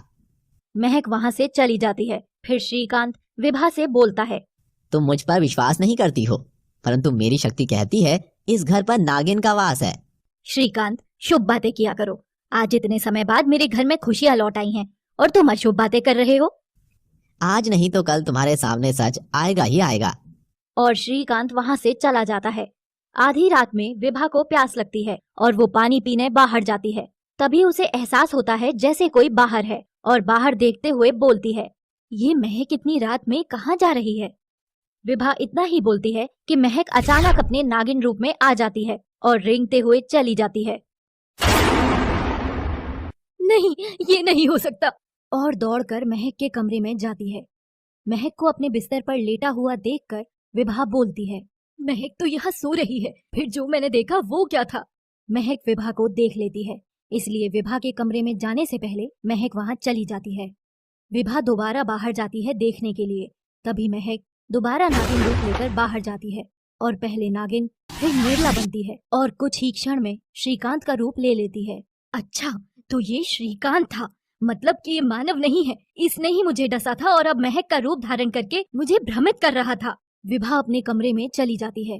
हे नागराज, मेरे परिवार की रक्षा करना। अगली सुबह, महक बेटा मेरे पास आओ। जी आंटी जी, बोलिए। अब भी आंटी बोल रही है मुझे?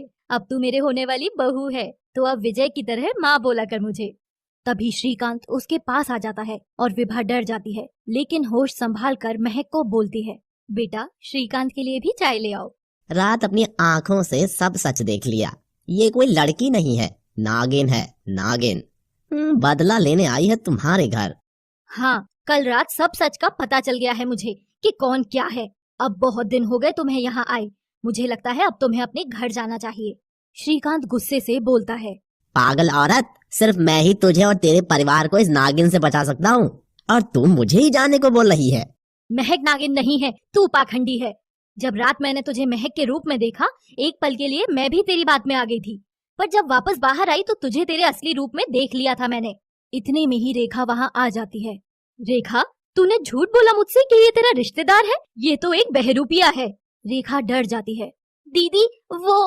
तभी श्रीकांत गुस्से में नंदिनी को गोद में उठा लेता है। मैं इस लड़की को अपने साथ लेकर जा रहा हूँ, अब नागिन को आना होगा मेरे पास। इतना बोलकर श्रीकांत गायब हो जाता है और विभा डर कर बेहोश हो जाती है। फिर रेखा भागकर महक के पास जाती है। महक, मेरी नंदिनी को बचा लो। क्या हुआ नंदिनी को? मैंने आज तक तुम्हारे साथ बुरा किया, जिसकी सजा मेरी बेटी को मिल रही है। आज मेरी मदद करो। महक अपनी आंखें बंद करती है और अपनी दिव्य दृष्टि से सब देख लेती है। आप चिंता न करें, मैं नंदिनी को वापस लेकर आऊंगी।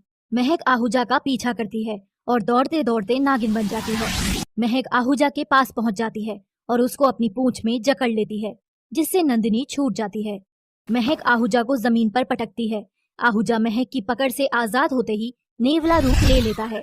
नागिन, अब तक तेरी लड़ाई सिर्फ साधारण नेवले से हुई होगी, मेरे जैसे शक्तिशाली नेवले से नहीं। मेरी लड़ाई सिर्फ पाप से हुई है और मैंने हमेशा पाप को मिटाया है आहूजा। नरगिस फिर आहूजा पर विष की फुंकार मारती है, लेकिन फुंकार आहूजा के गले में पड़ी माला से टकराकर वापस आ जाती है। मैं तेरा काल हूँ नागिन, तेरा काल। और दौड़कर अपने मुंह से नागिन की गर्दन पकड़ लेता है।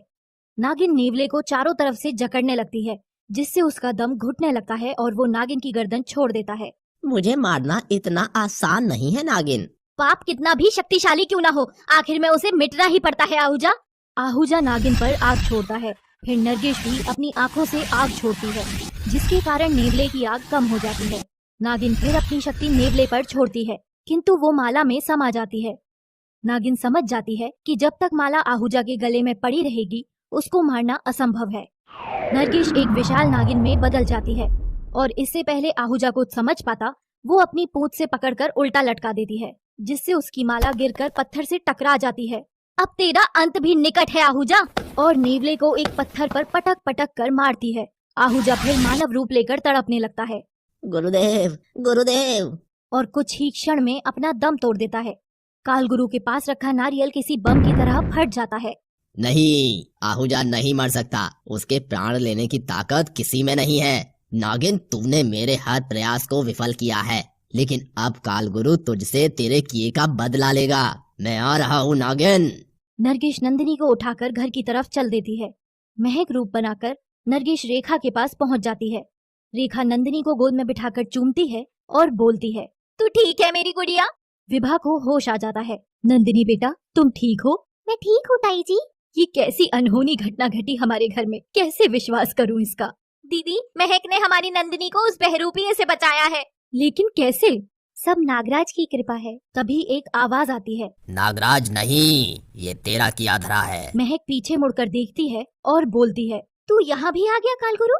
हाँ नागिन, तेरा बल खत्म, तुझे तेरे असली रूप में आना ही होगा इन सब के सामने।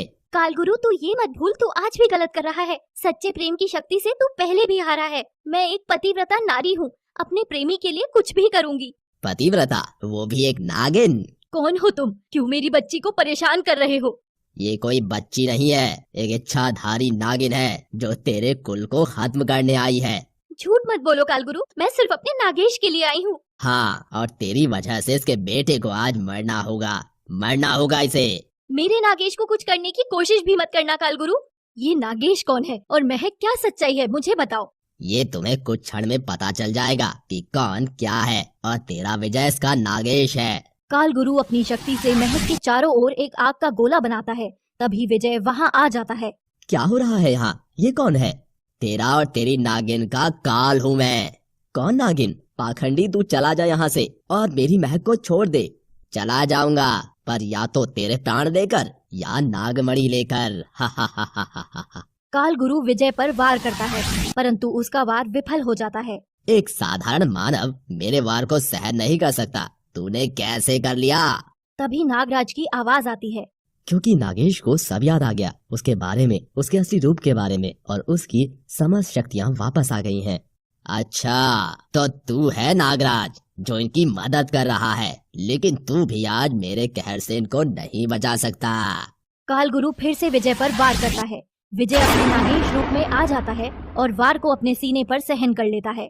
तूने आज तक जो कुछ भी किया है मेरे और मेरी नरगिस के साथ, आज मैं तुझे तेरे कर्मों की सजा दूंगा।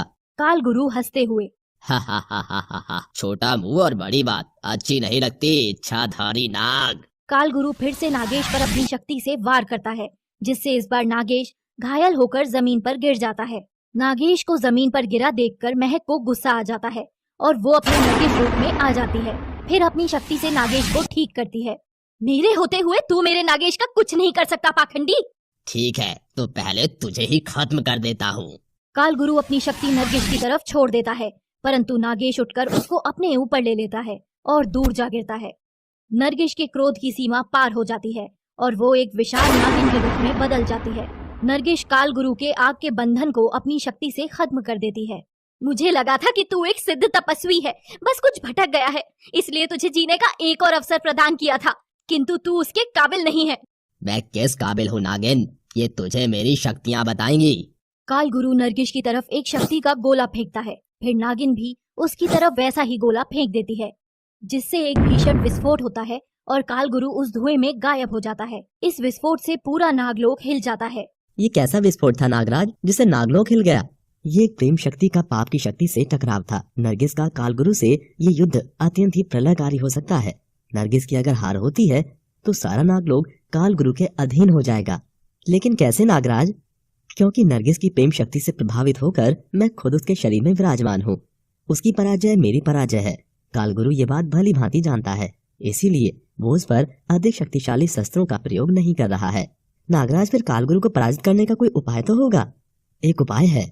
वो क्या है नागराज? महक और विजय की शादी करवानी होगी, जिसके पश्चात उनके प्रेम की शक्ति से एक दिव्य शक्ति का जन्म होगा और वो ही कालगुरु के अंत का कारण बनेगी। उधर विभा और रेखा महक और विजय की सच्चाई जानने के बाद उन्हें अपना लेते हैं और उनकी शादी की तैयारी करते हैं। विभा नरगिस के पास जाती है और उससे पूछती है, नरगिस बेटा, शादी में शामिल होने के लिए क्या तुमको अपने किसी रिश्तेदार को बुलाना है? नहीं आंटी जी, मेरा कोई रिश्तेदार नहीं है, बस मैं चाहती हूँ आप निरूपा और उसके पूरे परिवार को भी बुला लें। विभा निरूपा और उसके परिवार को शादी के लिए बुला लेती है। निरूपा अपने भाई रवीश के साथ शादी में आती है। नरगिस उन दोनों को देखकर खुश हो जाती है। रवीश, तुमको याद है बचपन में जो नागेश और नरगिस की हमने मदद की थी, वो यही है। अच्छा, वैसे तुम बहुत सुंदर हो नरगिस, मुझे इतने साल बाद तुमसे मिलकर बहुत अच्छा लगा। इतने में ही नागेश वहाँ आ जाता है और रवीश को देखकर बहुत खुश हो जाता है और खुशी के मारे रवीश को गले लगा लेता है। इतने साल बाद तुमको देखकर बहुत खुश हुई मेरे दोस्त। तुमने बचपन में बहुत मदद करी हमारी, और निरूपा तो आज तक सिर्फ हमारी मदद ही करती आ रही है। तुम्हारा ये एहसान हम कभी नहीं भूल सकते। कोई बात नहीं, दोस्त बोला है और एहसान की बात कर रहे हो। कुछ ही क्षण में नरगिस और नागेश की शादी हो जाती है और नरगिस मन ही मन सोचती है, शायद काल गुरु को अपनी गलती का एहसास हो गया होगा और वो हमारी जिंदगी से दूर चला गया।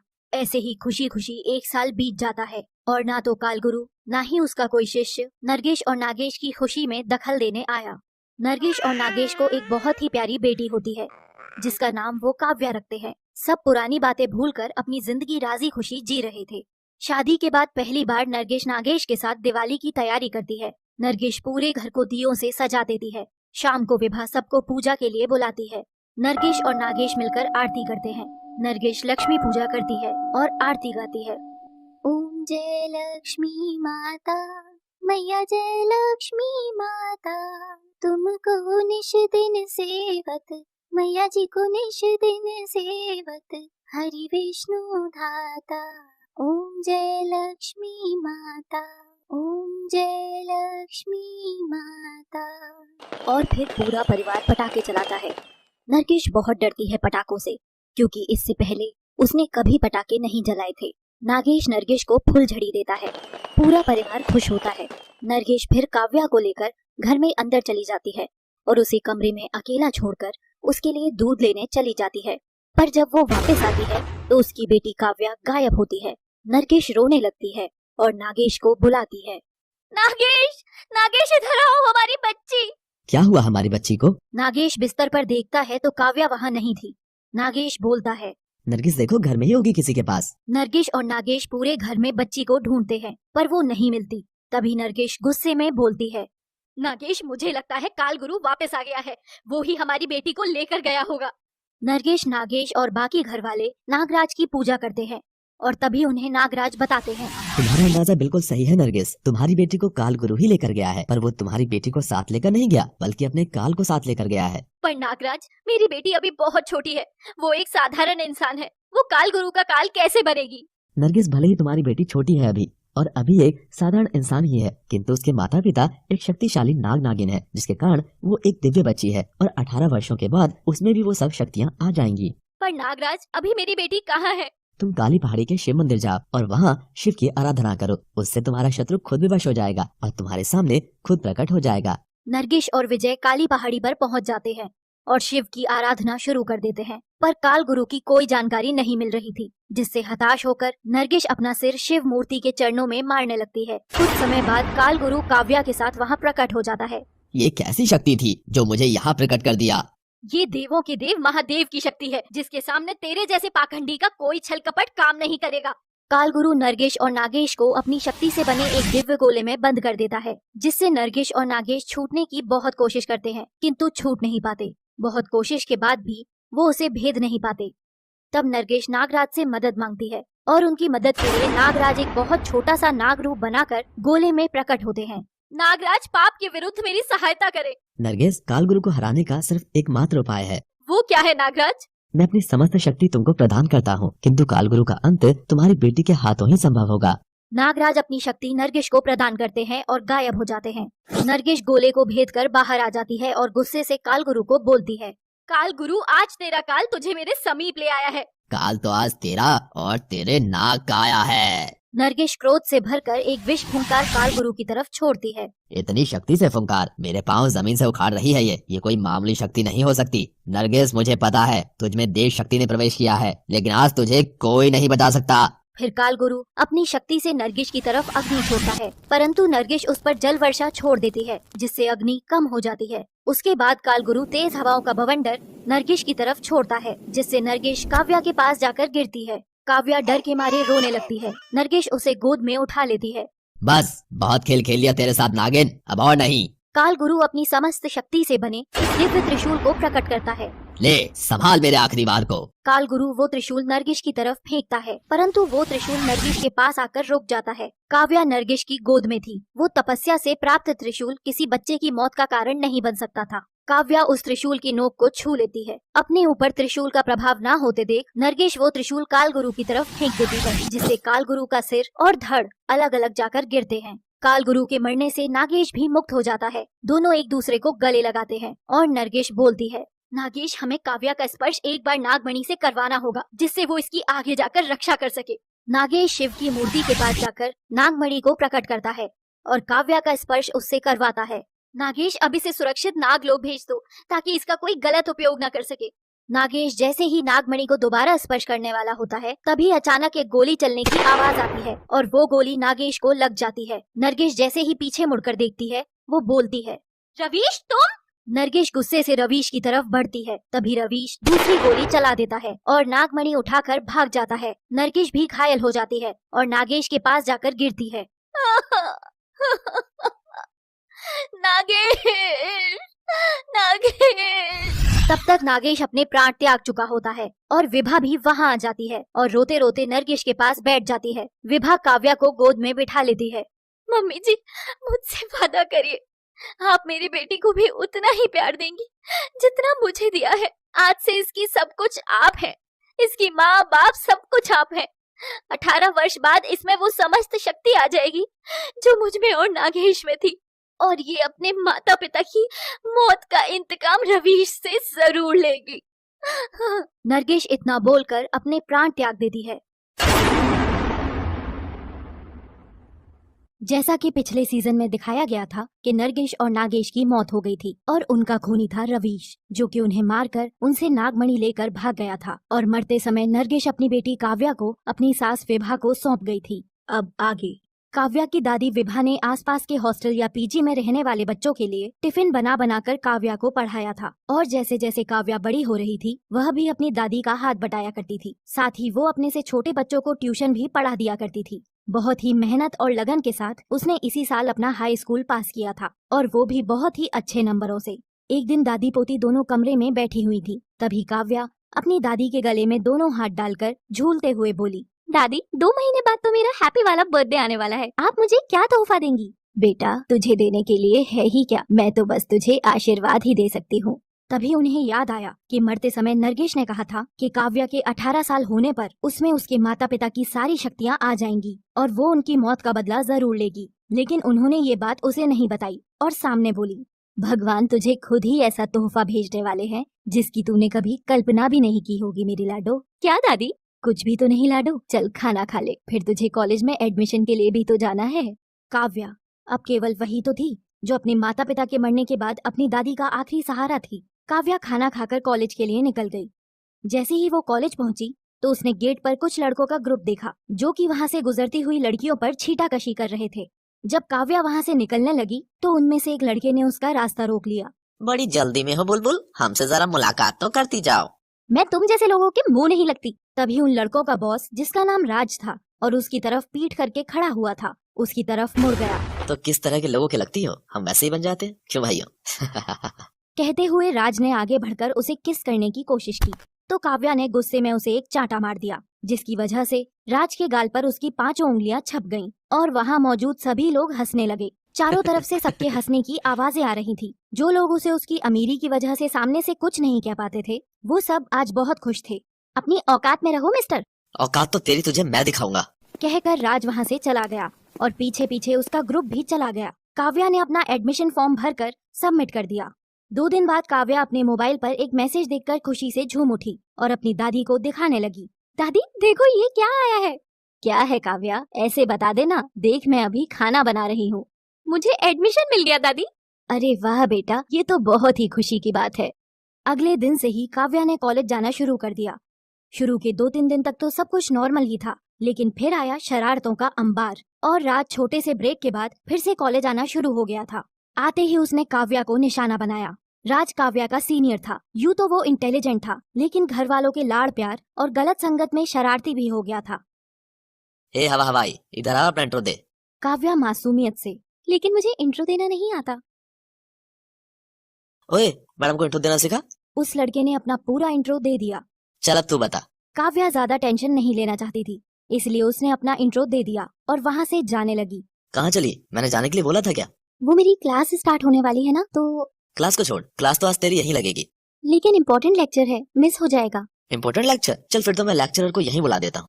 कहकर उसने अपने लेक्चरर को भी वहीं बुला लिया, जो उसके फादर के एहसानों तले दबा हुआ था। और राज को मना करने की तो पूरे कॉलेज में किसी की हिम्मत भी नहीं थी। इसी तरह आए दिन दोनों के बीच किसी न किसी बात पर नोक-झोंक होने लगी। और फिर एक दिन कॉलेज वालों ने एक पिकनिक ऑर्गेनाइज की, जिसमें सभी स्टूडेंट्स को ले जाया जाना था। पिकनिक वाले दिन सभी को शाम को पिकनिक पर जाने के लिए बस पकड़नी थी और एक एक कर सभी स्टूडेंट्स बस में आ गए। सभी मस्ती करते गाते गुनगुनाते जा रहे थे। तभी अचानक जंगल से होकर गुजरते हुए उनकी बस खराब हो गई। ड्राइवर ने सबको कुछ देर के लिए बाहर बैठने के लिए कहा। यह पूर्णिमा की रात थी और चांद अपने पूरे शबाब पर था।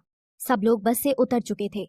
ड्राइवर अपने असिस्टेंट की हेल्प से बस को सही करवाने की कोशिश कर रहा था। तभी किसी बात पर राज और काव्या की एक बार और नोकझोंक हो गई। काव्या गुस्से में, तुम खुद को समझते क्या हो? मैं जो हूँ सो हूँ, उसमें समझने जैसी क्या बात है? अगर तुम्हें अपने पैसे का घमंड है तो उसे अपने पास ही रखो, मुझे दिखाने की जरूरत नहीं है। एक लेक्चरर, तुम दोनों हमेशा लड़ते ही रहते हो, कभी किसी बात पर साथ भी हो लिया करो। उसी समय ड्राइवर वहाँ आ गया। चलो भैया, सब लोग बस के अंदर चलो, बस अब ठीक हो गई है। सारे बच्चे अभी एक जगह इकट्ठे हो ही रहे थे कि तभी एक आवाज गूंज उठी। रुक जाओ। सभी अपनी जगह पर ही ठिठक गए। तभी उन्होंने देखा कि उन सबको गुंडों ने चारों तरफ से घेर लिया था। गुंडों के घेरते ही सभी लोग बहुत डर गए और सभी चीखने चिल्लाने लगे। एक गुंडा, अरे ओ खामोश हो जाओ सब, अब की बार आवाज आई तो काट कर रख दूंगा। कहकर उस गुंडे ने अपनी पीछे की जेब में से चाकू निकालकर चमकाया, जिसे देखकर सभी स्टूडेंट्स एकदम से चुप हो गए। उन गुंडों ने सभी को पकड़ लिया और उन्हें एक पेड़ के नीचे बैठने के लिए कहा। तभी दूसरा गुंडा, सभी लोग अपने पास मौजूद रुपए पैसे खाने पीने का सामान निकाल कर बाहर रख दो और चुपचाप यहाँ से निकल जाओ। किसी ने भी होशियारी करने की कोशिश की तो जान से जाओगे भैया। सभी एक दूसरे की तरफ देख रहे थे। तभी एक और कड़कती हुई आवाज आई, गुंडों का सरदार। एक दूसरे का मुंह क्या देख रहे हो, सारा सामान नीचे रखो। तीसरा गुंडा ड्राइवर से, तुम इस बस को स्टार्ट करके रखो जिससे कि हम यहाँ से निकल सकें। तभी एक गुंडे ने एक चादर एक पेड़ के नीचे बिछा दी। फिर एक एक करके सभी स्टूडेंट्स अपने फोन पर्स निकाल कर रखने लगे। वहीं धीरे धीरे चांद बादलों के पीछे छिपता जा रहा था और उधर काव्या को सांस लेने में तकलीफ बढ़ती जा रही थी। काव्या की फ्रेंड, अरे क्या हुआ तुझे, तू इस तरह से पीली क्यों पड़ती जा रही है? काव्या की आवाज धीमे होते हुए, पानी पानी। धीरे धीरे काव्या का रंग बदलता जा रहा था। तभी एक लेक्चरर ने काव्या को बस में लिटाकर आने के लिए गुंडों से पूछा, भाई साहब, इस लड़की की तबीयत खराब हो रही है, प्लीज मेरी रिक्वेस्ट है आपसे, इसे बस में जाकर लेटने दीजिए। ठीक है, लेकिन जाने से पहले ये अपना सब कुछ यहाँ छोड़कर जाए। काव्या का पर्स और मोबाइल चादर पर डालकर उसकी 2 दोस्त उसे लेकर बस में छोड़कर आ गई। इसी दौरान काव्या का रंग बदलता ही जा रहा था और वह रंग बिरंगे रंग बदल रही थी। फिर वह बेहोशी की हालत में अपनी माँ को पुकारने लगी। माँ, तुम कहाँ हो माँ? आज तुम यहाँ होती तो क्या मेरी ये हालत हो रही होती? तुम और बाबा कहाँ चले गए माँ? क्या तुम्हें बिल्कुल मेरी याद नहीं आती? माँ, लौट आओ ना माँ। उसी पल नागगुरु ये सब सुन रहे थे। जो सब काव्या ने कहा सब कुछ नागगुरु ने सुना था। सोचते सोचते काव्या बेहोश हो गई। उस समय चांद पूरी तरह से बादलों के पीछे छुप चुका था और काव्या का रंग भी काला हो गया था। उन्होंने उसी समय अपनी नाग सेना के सेनापति को बुलाया। सेनापति, आज हमारे परिवार के एक सदस्य को हमारी जरूरत है और हम चाहते हैं कि तुम वहाँ जाकर उसकी मदद करो और उन सबको उन गुंडों से बचाओ। नाग सेना के सेनापति। जी गुरुदेव। ये कहकर नाग सेना का सेनापति वहां से चला गया और अपनी नाग सेना को लेकर उस तरफ बढ़ने लगा जहां काव्या की बस खराब हुई थी। सारे नाग उसके एक आह्वान पर उस तरफ बढ़ते चले जा रहे थे। अभी गुंडे ज्यादातर लोगों से उनका सामान ले चुके थे और कुछ ही लोग बाकी थे जो अपना सामान अपने हाथ में लिए अपनी बारी का इंतजार कर रहे थे। गुंडों का सरदार गुस्से में, थोड़ी जल्दी करो, हमें पूरी रात यहाँ नहीं निकालनी है। यह सुनकर साथी गुंडे अपनी बंदूकों से एक एक लड़के को धकेलने लगे और जल्दी जल्दी उनसे सामान चादर पर डलवाने लगे। जैसे ही उन्होंने राज के बंदूक अड़ाई वह गुस्सा हो गया। ओए, तू क्या समझता है खुद को? तमीज से रह, नहीं तो क्या, बोल बे। कहकर उस गुंडे ने राज को धक्का मार दिया। ये देखकर उसने उस गुंडे को जोर से धक्का मारा जिस वजह से वह गुंडा नीचे जमीन पर गिर गया। ये देखकर बाकी गुंडे उसकी मदद को आगे आ गए और राज को पीटने लगे और उसे पकड़कर एक पेड़ से बांध दिया। वो लोग उस पर गोली चलाने ही वाले थे, लेकिन ठीक उसी टाइम पर नाग सेना का सेनापति अपनी नाग सेना के साथ वहां पर पहुंच गया और गुंडे सांप सांप कहते हुए वहां से भागने लगे। उधर इतने सारे सांपों को एक साथ देखकर स्टूडेंट्स भी बहुत घबरा गए थे। गुंडे और स्टूडेंट्स एक साथ। अरे ये इतने सारे सांप एक साथ कहाँ से आ गए? सभी नाग सेना ने गुंडों को दबोच लिया। कोई सांप किसी के हाथ पर तो कोई किसी के पैर पर तो कोई गर्दन पर लिपट गए, लेकिन किसी भी सांप ने किसी भी स्टूडेंट को नुकसान नहीं पहुंचाया। स्टूडेंट्स यह देखकर थोड़े सरप्राइज्ड भी थे। सांपों के काटने से कुछ गुंडे वहीं मर गए, कुछ को काट खाया, वो दर्द से इधर उधर पड़े हुए तड़प रहे थे और कुछ भाग गए थे जिनमें सरदार भी था। फिर कुछ स्टूडेंट्स ने राज को पेड़ पर से खोला और कुछ ने सामान वाली चादर उठाई और बस की तरफ बढ़ने लगे। एक लेक्चरर स्टूडेंट से, सब लोग जल्दी करो और बस में जाओ, कहीं ऐसा ना हो कि वो गुंडे फिर से आ जाएं या फिर ये सांप हमें नुकसान पहुंचा दें। लेक्चरर बस ड्राइवर से, ड्राइवर जल्दी करो, हमें बस को जल्दी से किसी हॉस्पिटल में लेकर जाना है। उधर सारे सांप अपना सारा काम पूरा कर चुके थे तो वो लोग वापस अपने स्थान की तरफ लौटने लगे और नाग सेना का सेनापति दूर खड़ा हुआ उन्हें बस में जाते हुए देख रहा था। बस ड्राइवर और उसका असिस्टेंट भी अब तक बस में पहुंच चुके थे तो सभी बस के अंदर आ गए। तभी धीरे धीरे चांद बादलों से बाहर निकलने लगा और काव्या का रंग फिर से सही होने लगा था, लेकिन अभी तक उसकी बेहोशी टूटी नहीं थी और वो बस की लास्ट सीट पर लेटी हुई थी। बस ड्राइवर ने बस जल्दी से आगे बढ़ा दी और जंगल से होते हुए पक्के रास्ते पर ले आया। अभी वो लोग कुछ दूर चले ही थे कि चांद पूरी तरह से बादलों से बाहर आ गया और जैसे ही उसकी रोशनी काव्या के चेहरे पर पड़ी तो उसका रंग बिल्कुल पहले जैसा हो गया और वो होश में आ गई। काव्या ने सीट पर बैठते हुए कहा, गाइस, हम कहाँ जा रहे हैं और वो गुंडे कहाँ हैं जिन्होंने हमें घेर लिया था? अचानक आई उस आवाज से सभी सरप्राइज्ड हो गए और पीछे की तरफ देखने लगे। काव्या उन सबको यूं सरप्राइज होते देखकर खुद भी सरप्राइज्ड हो गई। क्या हुआ गाइस, तुम लोग मुझे इस तरह क्यों देख रहे हो? और हम तो पिकनिक पर जा रहे थे ना? तुम्हारी तबीयत बिगड़ गई थी, इसलिए हम तुम्हें हॉस्पिटल लेकर जा रहे हैं बेटा। लेकिन मैं तो बिल्कुल ठीक हूँ। कहकर काव्या अपनी सीट पर से खड़ी हो गई और आगे की तरफ आ गई। ये देखकर सभी सरप्राइज्ड थे और खुश भी थे कि अब उनकी पिकनिक खराब नहीं होगी। वो लोग वापस पिकनिक स्पॉट पर जाने के लिए मुड़ गए। काव्या को समझ नहीं आ रहा था कि सब लोग ऐसा क्यों कह रहे थे कि उसकी तबीयत खराब थी, क्योंकि उसे कुछ भी याद नहीं आ रहा था। फिर वो सब पिकनिक स्पॉट पर पहुंच गए जो कि पहाड़ों से घिरी हुई बहुत ही खूबसूरत सी घाटी थी, जिसमें एक बहुत बड़ा वाटरफॉल था और आसपास का इलाका भी बहुत ही सुंदर था। ड्राइवर ने बस को एक जगह पर ले जाकर रोक दिया। शाम हो चुकी थी, गर्मियों का मौसम था और खूबसूरत वातावरण था। सभी स्टूडेंट्स अपना अपना सामान उठाकर नीचे उतर आए, कुछ लड़कियां खुश होते हुए। वाओ, कितनी खूबसूरत जगह है और यहाँ तो वाटरफॉल भी है। यहाँ नहाने में कितना मजा आएगा ना। लड़के भी अपने अपने ग्रुप्स बनाकर इधर उधर घूमने लगे। लेक्चरर सभी को एक जगह इकट्ठा करते हुए, देखो बच्चों, वैसे तो तुम सब समझदार हो, लेकिन फिर भी हमारा फर्ज है कि हम तुम लोगों को बता दें कि यहाँ सांप बिच्छू जैसे जानवर हो सकते हैं, तो तुम सभी सावधान रहना और एक दूसरे से ज्यादा दूर नहीं जाना। Okay sir. और उसके बाद सारे बच्चे अपने ग्रुप्स में चले गए। राज और उसके दोस्त एक दूसरे से बात कर रहे थे और कुछ तो शरारत करने का प्लान बना रहे थे। राज का एक दोस्त दूर खड़ी हुई लड़कियों को देखते हुए बोला, यार उन लड़कियों को परेशान करते हैं, कुछ तो नया मिले ट्रिप पर। लेकिन हम करेंगे क्या? यहाँ तो कुछ है भी नहीं जिससे हम उन्हें परेशान कर सकें। वो मैं देख लूंगा। सभी इस बात पर रेडी हो गए और उन लड़कियों की तरफ चल दिए। अभी वो लोग उन तक पहुंचे भी नहीं थे कि तभी अचानक एक लड़की जोर जोर से चिल्लाने लगी। लड़की चिल्लाते हुए, किसी ने मुझे काटा, कोई मुझे बचाओ, हेल्प मी प्लीज। राज और उसके दोस्त उस लड़की के पास तक पहुंच चुके थे और वो लोग हैरान थे कि उन्होंने तो अभी तक कुछ किया ही नहीं, फिर यह लड़की ऐसे क्यों चिल्ला रही है। वो लोग राज से इशारे में पूछने लगे तो राज ने अपने कंधे उचकाकर पता नहीं में जवाब दिया। सभी लोग उस लड़की के पास आ गए और उसे तरह तरह के सवाल करने लगे। क्या हुआ तुझे? अभी तो सब सही था, इतनी सी देर में क्या हो गया? लेक्चरर गुस्से में, क्या हो रहा है यहाँ, कोई मुझे बताएगा? लेक्चरर राज और उसके दोस्तों को वहाँ खड़े हुए देखकर उन्हें डांटने लगे। राज, ये जरूर तुम्ही लोगों की शरारत होगी, बताओ तुम लोगों ने क्या किया है? राज गुस्से में लेक्चरर को घूरते हुए, ये हमारी वजह से नहीं हुआ है सर, बल्कि ये तो हमारे आने के पहले से ही इसी तरह से चीख रही थी। तभी काव्या वहाँ आ गई और उस लड़की को देखते ही अचानक से बोली, ये राज और उसके दोस्तों ने नहीं किया, ये सब किसी सांप का किया धरा है। और ये कहकर काव्या उस लड़की के पास पहुंची और उसे देखने लगी। तभी उसकी आंखों से तेज रोशनी निकली और वह लड़की बिल्कुल सही हो गई। जिस तरह से काव्या ने उस लड़की को ठीक करने से पहले कहा और उसे ठीक किया, बाकी सबके साथ साथ खुद काव्या को भी समझ में नहीं आया। किसी को भी वह तेज इस कहानी के पूरा पार्ट देखने के लिए दोस्तों चैनल को सब्सक्राइब करें, लाइक करें, शेयर करें और बेल आइकन प्रेस करके नोटिफिकेशन ऑन कर दे दोस्तों, ताकि जब भी इस वीडियो डालूं आपको नोटिफिकेशन पहले मिले।